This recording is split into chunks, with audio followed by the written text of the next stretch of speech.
season starts here, the Vancouver Boat Show.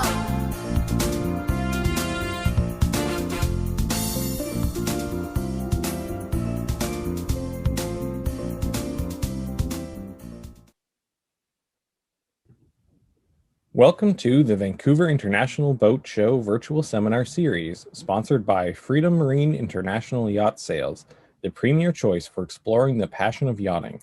Thank you for joining us. The seminar will begin in 1 moment. If you are having technical difficulties, you can reach me, the online moderator, via the chat feature at the bottom of your screen.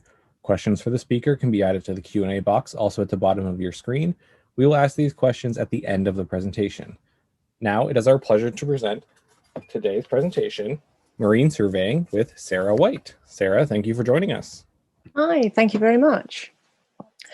Oh, well, welcome to Marine Surveying, and it's specifically pleasure craft that we're going to be talking about today. A little bit about myself before I begin. I've been in this industry for 26 years. I have built and refinished classic and not so classic boats. I have worked on aluminum, fiberglass and wood. I have run a couple of service departments and done installation, repairs, warranty, and commissioned power and sailboats. I have done some yacht management. I have trained marine technicians. I have oriented clients on vessel operations. I have done some sail training with clients, and I've conducted seminars. I have a master's degree in marine surveying. I have survey training through Lloyd's Maritime Academy. I'm a quadrant marine technician graduate. I'm a certified marine electrician through ABYC. I have some non-destructive training, and I have corrosion training, and that's non-destructive technology training. I'm a member of a few professional organizations, particularly the accredited organizations such as SAMS, which is Society of Accredited Marine Surveyors, and the International Institute of Marine Surveyors. I'm also a member of ABYC and the Nautical Institute and a few other professional organizations. So what does it mean to be a member of a professional organization? Well, these organizations provide us with support, and they make us accountable for our profession and what we do.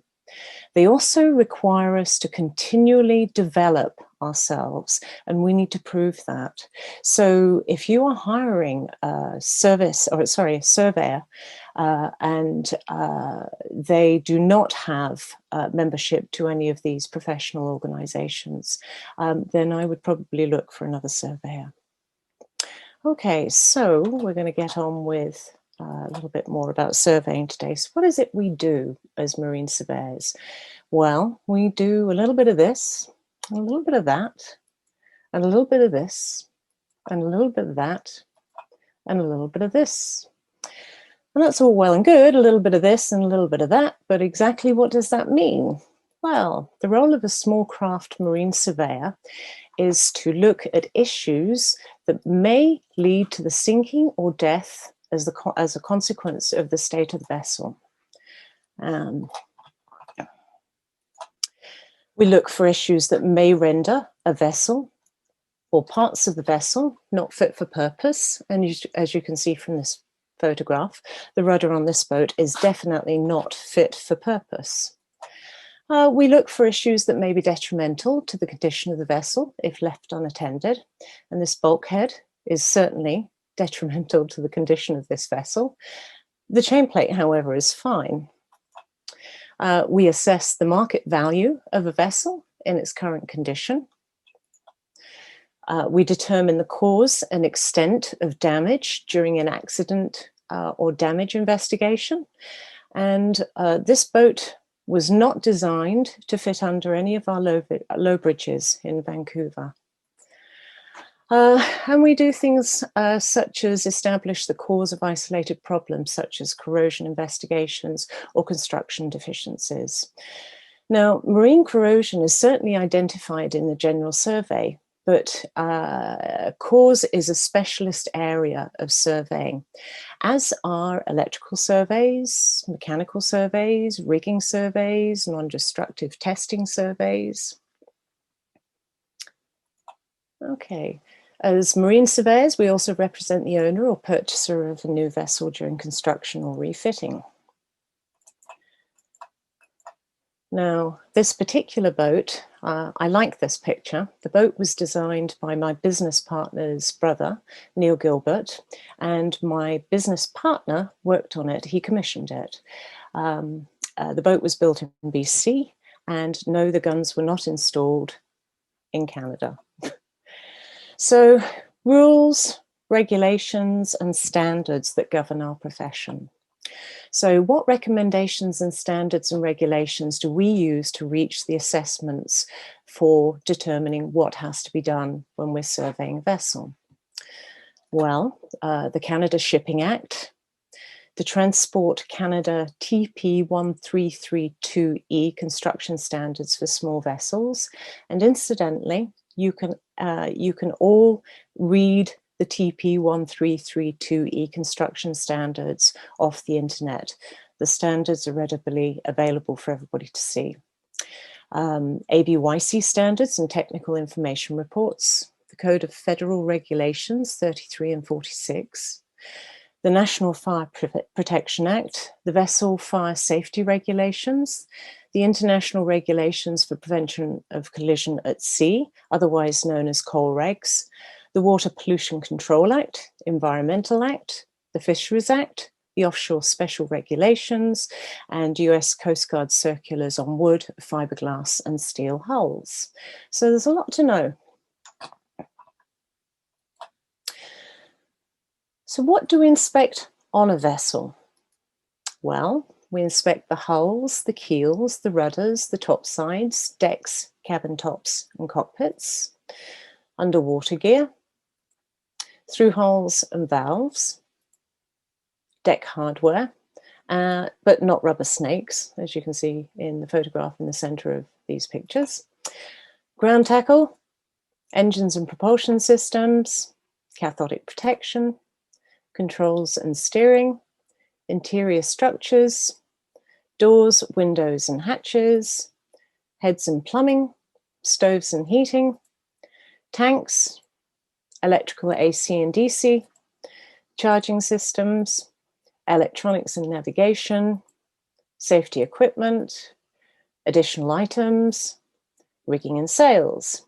And this laser is on a port tack and he has to give way to that big boat. All right, what kind of equipment do we use to survey boats? Well, this is a snapshot of what is commonly in my tool bag, and that would consist of a multimeter, binoculars, measuring equipment, electrical adapters, and specific to some of the tests that I run.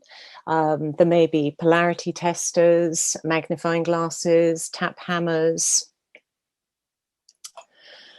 We also use non-destructive technology.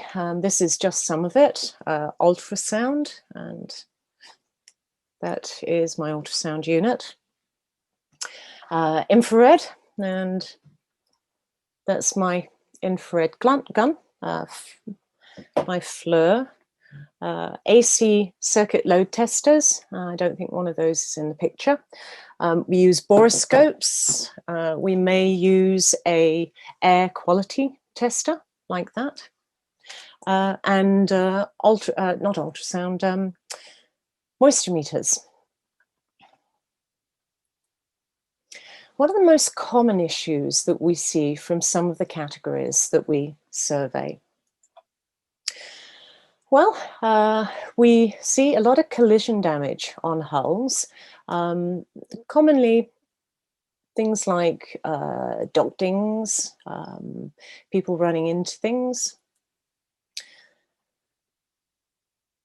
Gel coat cracking. Gel coat cracking comes in all shapes and sizes, but most commonly we see this kind of cracking around stanchions and perhaps cleats. And it's where the stanchions are pulled and pushed when people get on and off the boats. The movement causes the gel coat above to crack, but not necessarily fiberglass below, because fiberglass is a lot more flexible than the gel coat. A lot of the cracks that we see are cosmetic, but some of them are not. And we need to know the difference between what is and what isn't cosmetic in order to be able to determine what steps have to be taken as a consequence of. Grounding. We see a lot of grounding damage. And one of the things that I will say when it comes to grounding damage is, if you think you've hit something, get it checked out and get it resolved immediately, because if you don't, the ramifications of leaving it could be fairly considerable. Okay, this isn't the best picture in the world, but you kind of get the idea. This is corrosion on an aluminum hull. We see a reasonable amount of corrosion issues, and the more electrical current and wires that we see running through the water, the more electrical issues we see on boats. We see it on the outside and we see it on the inside. This particular deck fill fitting was corroded apart, and we see it on tanks. Now, these tanks were unusual. These were copper water tanks. We're seeing corrosion on steel or aluminum tanks, which are probably installed in most boats.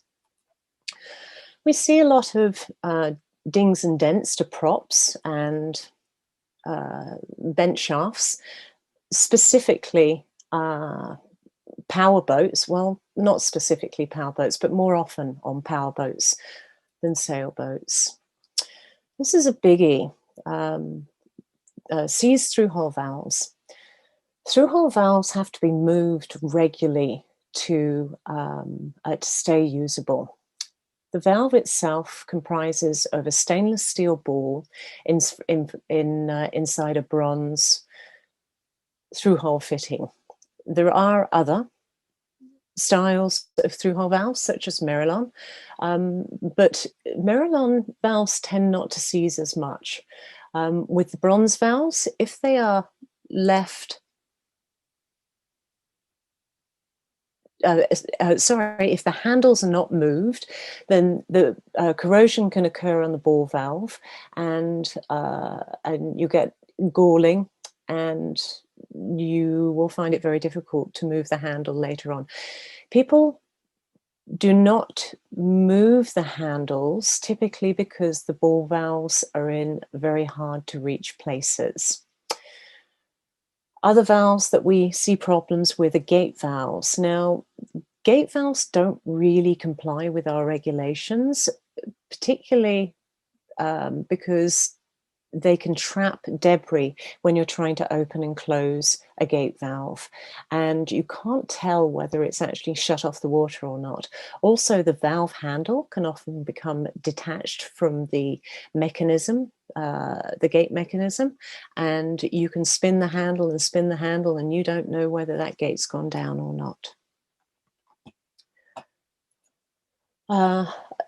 Another thing that we see at through hulls is the lack of hoses being double clamped. Now, this is not an industry this is not a regulation, it's an industry standard. We also inspect deck hardware, and we see things like loose deck hardware, poor bedding. I put some photographs of some lifeline wire in this particular seminar. And the reason is the lifeline wires, when they get older, the sheathing tends to crack. Water sits in between the cracks of the sheathing and starts to corrode the metal underneath. And you can't really tell how good or how bad the condition of that metal is unless you were to remove the lifeline sheathing. So when we see this kind of stuff, typically we suggest to the clients that they actually either remove the sheathing or replace the lifelines, because you don't want to fall against one of these lifelines and it break on you. Okay, so ground tackle,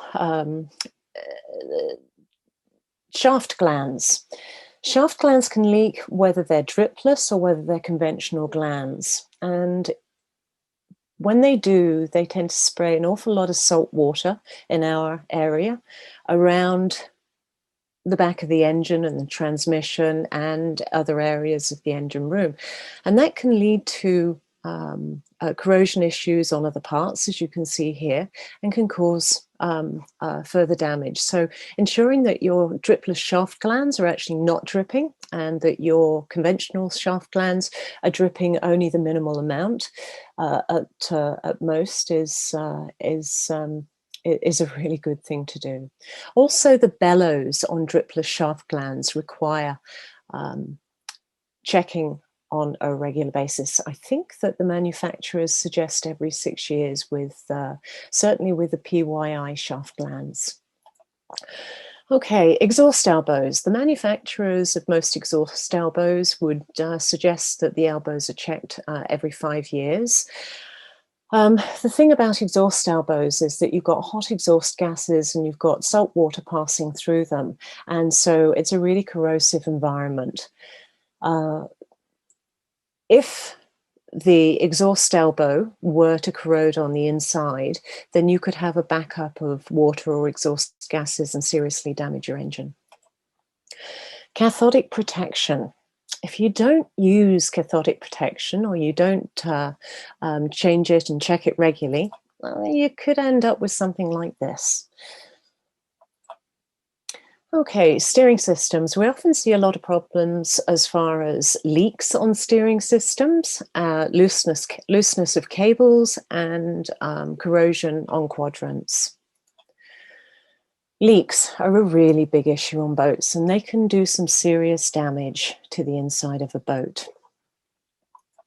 You can see from this photograph, or these two photographs, that we have a leak at the chain plate on the top picture, and the chain plate on the inside really wasn't going to be doing very well with all this rust staining coming out of the fastener holes. And in the bottom picture, you can see moisture either coming down from a hull deck join or from a deck fitting. And that moisture would make its way down into the boat and it could do further damage. In the lower picture, you also see some wire nuts. Let's see if I can point them out to you just here. We're going to talk about those in a few minutes. Window leaks. A lot of window leaks, and you know, these kind of things really start to manifest in the winter months because, you know, we get some warm summers. The boat may be parked on a dock with one side getting more sun than the other, and so the seals start to dry out, and then you end up with leaks on the windows. So a good time to check your windows is in the fall. We see a lot of chafing on hoses and electrical cords, electrical wires, and they can be a problem. This is a particular hose, a wire reinforced hose. We are seeing an awful lot of cracking in the sheathing of these hose. We're also seeing corrosion occurring, rust staining, and moisture coming to the surface. And it is specific to hard-walled and wire-reinforced hose. And the cause of it is most likely galvanic action in the water and age of the hoses. These hoses are typically used in the exhaust systems, and they're used in the water supply systems, particularly in engine rooms.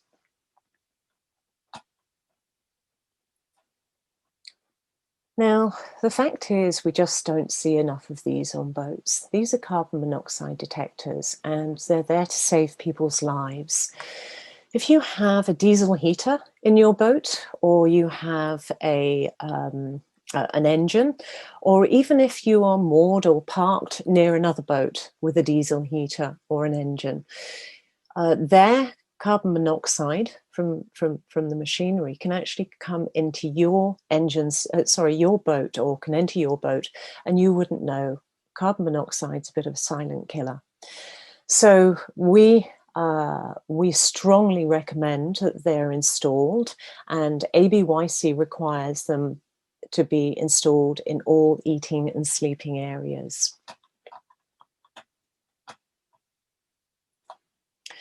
Propane systems. We see a lot of problems with propane systems. And, you know, the picture, the lower right-hand picture, the guy's got the right idea with having his propane system vented. And in the upper picture, having compartments specific for your propane equipment is a really good idea, but none of these really cut the grade. Power cords, shore power cords, these are big items. The thing about shore power cords is that they get wet or they get loose, and as they get wet and loose, they tend to, the electricity tends to arc, and then you get burning around some of the prongs. That can cause further problems, such as this. Over the last year, I have been on board about 4 boats which were smoking before I started or during the survey. And a broker I was talking to about a week ago told me that he had been on 2 boats this year where they had been smoking. Those shore power cords can do serious damage if they are not checked regularly, and if you see any burning around the ends of the cords, unplug them and check out what is wrong, whether it's boat side or cord side. Batteries, we see a lot of problems with batteries not filled with fluid, batteries not tied down properly, batteries that don't have the correct fasteners on top. Sometimes even wiring which is just too small for the applications that are being used from the batteries. Electrical issues on boats, I would say, are one of the largest categories. We see a lot of morettes or wire nuts.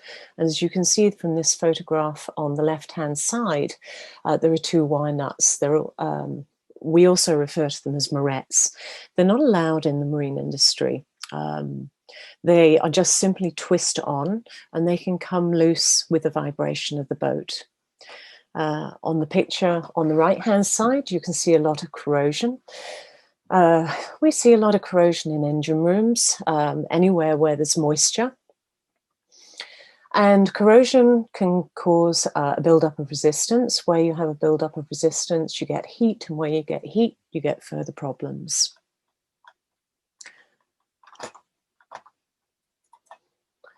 Wiring, in general, tends to be an issue on most boats. The wiring isn't strapped up. We've got loose equipment which is permanently installed into the system. We sometimes find wiring which is undersized for the application.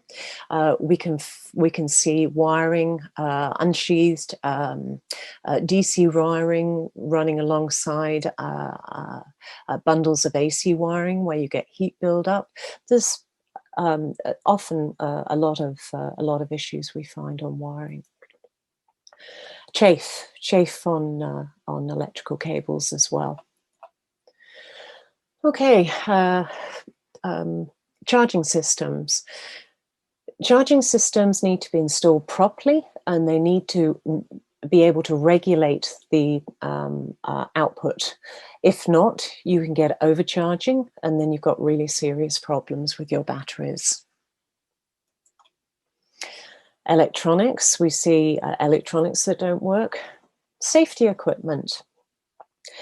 I would say that 98% of the boats that we survey do not carry the required safety equipment. And there is a required list of safety equipment put out by Transport Canada, or the boating safety. And if the equipment is all intact, more often than not, the flares are out of date, or the fire extinguishers are not checked or not date tagged. Most flares are only last for about 4 years, and so they will show the manufacturer's date on them, and they will last for 4 years after the manufacturer's date. Rigging. My business partner and I actually do rigging surveys, and you can see from some of these photographs, we often find problems on rigs. Bent swagers, cracked swagers, such as the 2 photographs in the top of the picture. In the bottom left-hand corner, elongated eyes caused through small pins or too much force on a part, the wrong pin. We see cracked turnbuckles, we see pins the wrong way round, halyard wraps on forestays, which can often damage the forestay. And, you know, winches that don't work or need servicing. Just a few examples. Okay, so what can you, the boat owner, do to avoid some of these issues? You can check your boat systems and shore power cords regularly. You can open and close through holes regularly. You can address leaks as soon as possible. You can repair any items that appear to be failing. You can service engines and other machinery regularly in compliance with the manufacturer's requirements, or you can have groundings and accidental damages surveyed as soon as possible. Also, haul the vessel annually for underwater inspections. Now, one thing I just want to note here about hauling or having a diver go down and look at your boat, perhaps change the zincs or clean the bottom of it, that's great. There's nothing wrong with it. But follow the correct commercial diving protocols. If your divers are not following those protocols, you are liable for their safety, and that's something that boat owners really should be aware of. Okay, so what are you looking for in a marine surveyor when you're looking to hire one? You're looking for a traceable history in the marine field pertinent to the surveyor's level of experience. So if you're purchasing a boat, it's probably a good idea that you don't use your brother-in-law who's sort of looked at a few boats. And there's one thing else I want to say as well. Just because somebody has captain in front of their name doesn't make them a professional small craft, pleasure craft surveyor. Having said that, there are a lot of pleasure craft professional surveyors out there who have captain after their name. My point here is be very careful that you do your homework to make sure that you're getting the surveyor you expect. Make sure that the type and category of vessel being surveyed is well known by the marine surveyor you're hiring, and that they're competent in the standard and type of survey you require. Make sure that they have knowledge of the standards, rules and regulations and recommendations which govern our profession. Make sure that they have E&O insurance. That's a really big one, because if they don't and you run into problems, they may not be covered, you may not be covered. And make sure that they have accreditation by one or more of the national or international marine survey societies, so that you have some comeback if there are problems with the survey that you're dealing with. Okay. This is our contact details for our company. My company is Yacht Associates International. And there's just one more thing that I would like to say before questions. We put out a sheet of suggested checks for boat owners. It's a 2-page sheet. It covers a lot of things that most boat owners would be able to do with limited skills. And if you email us, we'd be more than happy to send you a copy of that sheet. Okay, so if anyone has any questions, be sure to drop them into the Q&A box at the bottom of the screen. The first question that'll start us off: why hasn't the marine surveying profession moved to self-regulating associations like engineering and law? The range of competency and professionalism seems to vary quite a bit. How can the average boat owner or buyer determine the provincial surveyor's competency in a particular area? Yeah, that's a really good question. And the surveying industry, certainly the professional organizations are walking towards that that way of thinking. There's no question about that. As a boat owner, if you make sure that the person who is surveying your boat is a member of an accredited organization, then you know that they are accountable for the work that they do and that they have been vetted by a professional organization, and they have to continually develop their standards in order to remain with those organizations. So it's one of the steps forward into making sure that our profession is regulated. All right, next up from Jeff. You mentioned something about the type of survey. Are there different levels of surveys depending on the purpose of the survey, i.e., insurance renewal, buying a boat, etc.? There are certainly specialist areas of survey, such as electrical, mechanical, rigging. A general survey will really survey a yacht to the same standard, whether it's a purchase survey or whether it's a condition and valuation survey, because the parties involved in both those surveys need to know about the condition of the yacht, the accurate condition of the yacht. So really a condition and valuation survey and a purchase survey are fairly similar. With the specialist areas of survey, I would say there were no different standards, but there are certainly different focuses. All right, thank you. From Ross, what is E&O insurance? It's errors and omissions insurance, and it covers the marine surveyor. Perfect. Do you recommend a separate engine survey? I do. And the reason why I say that is a general surveyor may have experience in many different areas, but a mechanical survey will be done by somebody who has a lot of experience with a lot of different engines. And so they're probably going to be a lot more astute with the engine than a general surveyor. Most general surveyors are not mechanics. All right. Presuming 2021 will follow the strong 2020 year of boating interest and sales, what can one expect for wait times when securing a survey appointment?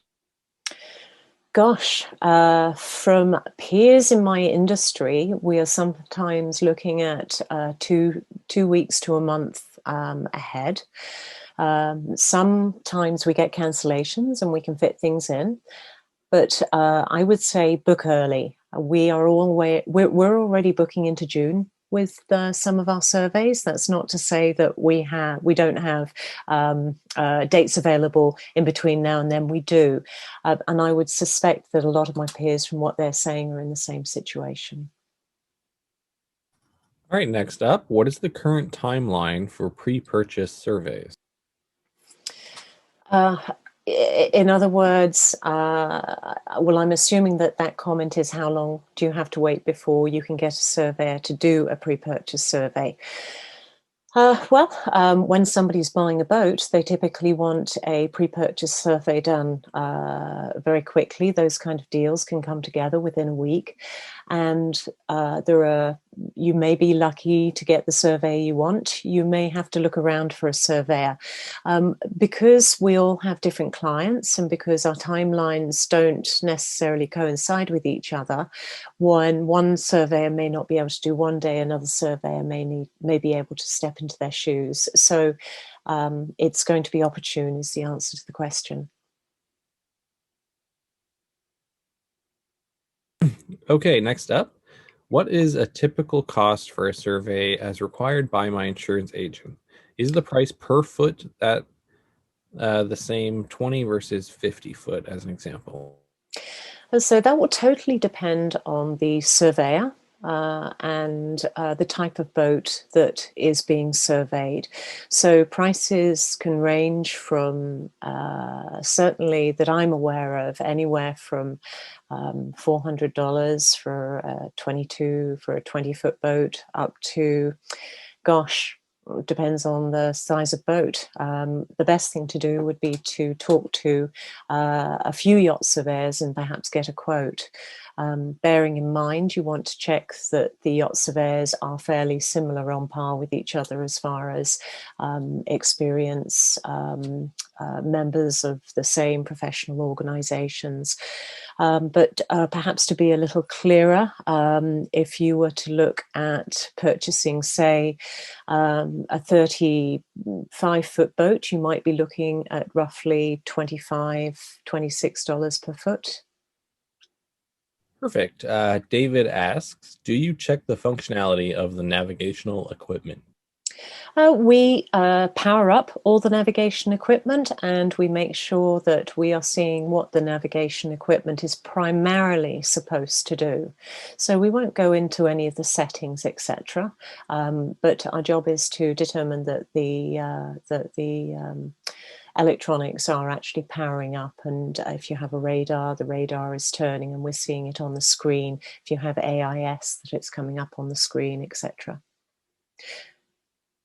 All right, next up here, how does one get hull repairs done on aluminum hulls? I understand most have foam backing, which makes patching and weld difficult. My answer to that question actually is to talk to the aluminum boat building shop wherever your boat comes from. Different boats are built differently, and the repair shops will have different suggestions as to repairs, particularly if there's foam backing. I mean, the reality with a lot of these repairs is it's pretty obvious. Foam has to come away in order for some repairs to be done. Claire asks, is the surveying the same in the US and Canada? Are some specific differences in regulations we should be aware of if we do a survey in the US? Yes, the US is governed by the Code of Federal Regulations 33 and 46 and ABYC standards. So there are differences, absolutely. And you do have to know the regulations in the US to survey boats which are owned in the US. Wayne asks, at what age is standing rigging recommended to be replaced? Aha. So rigging, the time period for rigging replacement will totally depend on the application of the boat. Is it a racing boat, an offshore cruising boat, or just a general cruising boat? It'll depend on what waters the boat is sailing in. Is it in an area where there's maximum salinity and heat? Is it in an area where it's medium or freshwater climate? In our climates, where we have fresh water, salt water, but a lot of rain, rigs can last over 40 years, particularly if the boats are just general cruising boats. But the manufacturers of particular rigging provide timelines such as 15 to 20 years in freshwater climates, maybe 10 to 15 years in medium salinity and heat climates, and 5 to 10 years in perhaps Caribbean climates. So there's a lot of considerations to be made, and also, the size of the boat as well, and the size of the rigging. Perfect. What is the protocol to view a recent survey done for the owner and not the purchaser? What is the protocol to review a recent survey done for a purchaser and not an owner? Okay, so the survey is the property of the person who has paid for it, and it is up to them what they choose to do with it. The yacht surveyor who wrote the survey their deal is with the person who purchased it, and they're accountable to that person for the survey. And so I hope that answers the question. I think so. Next up here, I keep my Canadian registered boat in the US and have Canadian insurance. Are Canadian surveyors allowed to survey in the US, say Port Roberts or Blaine? If they have the ability to work in the US is the answer to that question. And there certainly are surveyors here that can work in the US who are SAMS, NAMS accredited surveyors. I just want to follow on with that, is that if you go to the IIMS, SAMS or NAMS websites, you will see that those particular surveyors can actually work in the US, I believe, or Canada. All right, next up, any pros and cons for leaving masts up during winter when hauled out, particularly in parts of the country that are colder than the West Coast? Well, I think it's there. I don't believe that there are pros and cons to leaving a mast in place. One of the things that you tend to find in certainly colder areas of the country is that the masts are removed when the boat comes out of the water, because you're taking away that leverage aloft. My experience is here on the West Coast, and typically the masts stay in when the boat comes out of the water, but by removing it, you're able to inspect lines. You're able to take the opportunity to check rigging parts, which you wouldn't normally be able to see when the boat is masted. And it also means that you can actually remove the sails and stow the sails as well. So taking a mast down when a boat is stored out of the water isn't a bad idea. It offers other opportunities to check the rig. And I guess, in areas such as, the Great Lakes, where rigs come out at the end of the year, you're reducing the wear and tear on running rigging if it's not freezing and, sort of sitting there to flap around.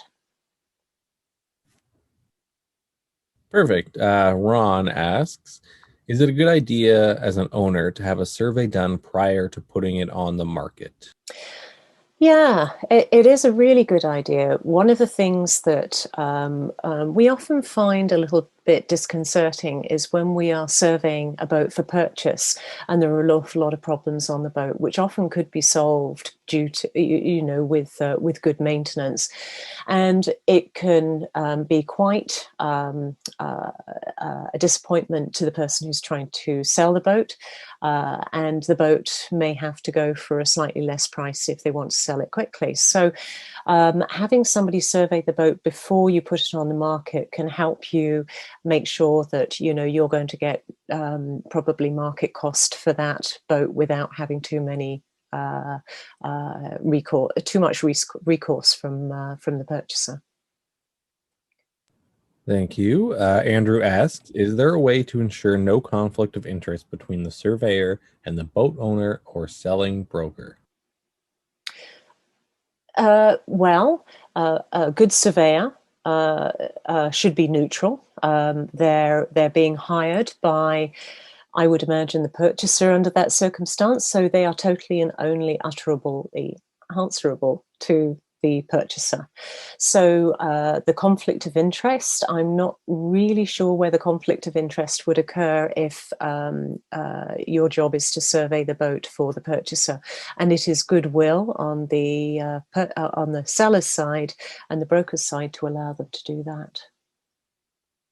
All right. And do you require the boat to be out of the water to do a complete survey? Okay, for purchase surveys, absolutely. You don't want to purchase a boat without being able to see the underside of the boat. It allows us to look at all the underwater gear to make sure it's in good shape, look for corrosion, grounding damage, etc.